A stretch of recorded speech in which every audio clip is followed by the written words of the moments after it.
लेकिन जो जिस तरह वो बात करता है, असद मजीद, सलाम करता हूं मैं अपने एम्बेसडर को, वो कहता है उसके बाद जो मुझे मैसेज कि इनके खिलाफ आपको प्रोटेस्ट करना चाहिए, डिमार्च करना चाहिए कि इसने बड़ी गलत जबान इस्तेमाल की है।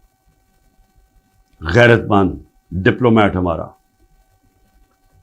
लेकिन वो गैरत यहां नहीं जागती जब वो यहां पहुंचता है। साइफर जाता है आर्मी चीफ के पास भी, फॉरेन ऑफिस में भी, मेरे पास भी आता है।